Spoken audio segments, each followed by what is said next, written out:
दोस्तों, स्वागत है आप सबका हमारे अपना भारत में। आज हम जानेंगे 1971 का युग जब भारत पर हमला करना चाहता था।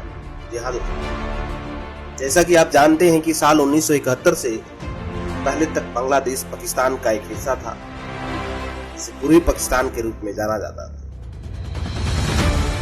मगर पूर्वी पाकिस्तान में रहने वाले लोगों के साथ हमेशा नाइंसाफी की गई। इसके अलावा पूर्वी पाकिस्तान में रहने वाले लोग बांग्ला बोलते थे, जबकि पश्चिमी पाकिस्तानियों का इससे कोई वास्ता नहीं था। ऐसे में पाकिस्तान की सरकार हमेशा पश्चिमी पाकिस्तान का ही बोलबाला रहा, जिससे पूर्वी पाकिस्तान को जरूरी उन्नति नहीं मिल सकी।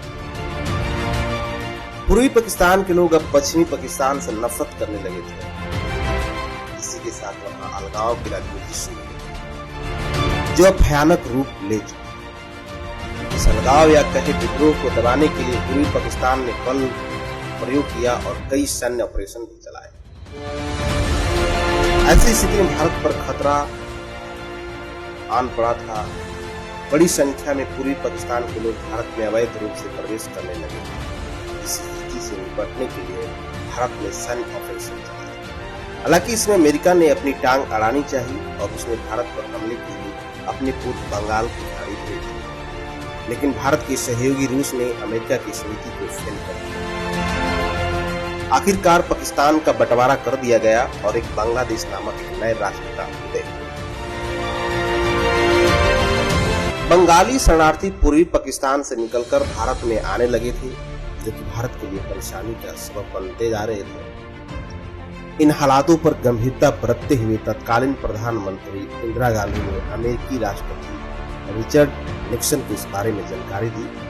पूर्वी पाकिस्तान में हालात बदतर हो रहे हैं और वहां से लोग भारत आ रहे हैं। निक्सन को इस बात की भनक लग चुकी थी कि भारत पाकिस्तान के खिलाफ जंग छेड़ने की तैयारी नहीं। दरअसल अमेरिका पाकिस्तान के साथ सेनेटो और शिएटो संधि के तहत जुड़ा हुआ था और अमेरिका को डर था कि अगर युद्ध हुआ और भारत जीत गया तो उनके समर्थन से एशिया में श्वेत संघ का विस्तार और बढ़ जाएगा। 28 मार्च 1971 को अमेरिकी secretary of state will Roger को पाकिस्तान से एक खत आता, जिसमें लिखा था, हमारी सरकार देश में पूर्वी हिस्से में फैली असंतुलन की स्थिति को काबू करने में पूरी तरह से फेल हो गई। ऐसे में अब अमेरिका को यकीन हो गया था कि जंग तय है। उसने चीन को भी इसमें शामिल करने की योजना बना ली। इसके लिए उन्होंने पाकिस्तान के जरिए चीन को संदेश पहुंचाया और हमले के लिए अमेरिका ने भेज दिया। बहरहाल भारत इस बात से बेखबर था कि अमेरिका इस मुद्दे पर भारत को घेरना चाहता है। इससे बेखबर प्रधानमंत्री इंदिरा गांधी पूर्वी पाकिस्तान के बंगाली लोगों की स्थिति को सुधारने की आस लेकर अमेरिका राष्ट्रपति निक्सन के पास गए। उन्होंने निक्सन को बंगालियों के हालातों के बारे में बताया और इस स्थिति में हस्तक्षेप करने की गुजारिश की। लेकिन निक्सन ने उन्हें किसी भी तरह की मदद देने से इनकार कर दिया। ऐसे में अब भारत के पास युद्ध ही एकमात्र रास्ता रहा। खतरनाक होती स्थिति के बीच भारत ने अपने पूर्वी सीमा पर बंगाल की खाड़ी में युद्ध को तैनात किया। हालांकि जब भारत की ओर से पहला वार किया जाता, तब तक 3 दिसंबर की रात को पाकिस्तान की ओर से भारत पर हमला किया। भारत को इस बात का अंदाजा था, इसकी तैयारी पूरी थी, लिहाजा भारतीय सेना ने भी युद्ध का बिगुल फूंक दिया। जब अमेरिका को इस बात का पता चला तो वो घबरा गया और उसने पाकिस्तान का साथ देने के लिए अपना युद्ध को यूएस बंगाल के खाड़ी में सोचा कि अपने युद्ध के दम पर भारत को आत्मसमर्पण के लिए धमका लेगा।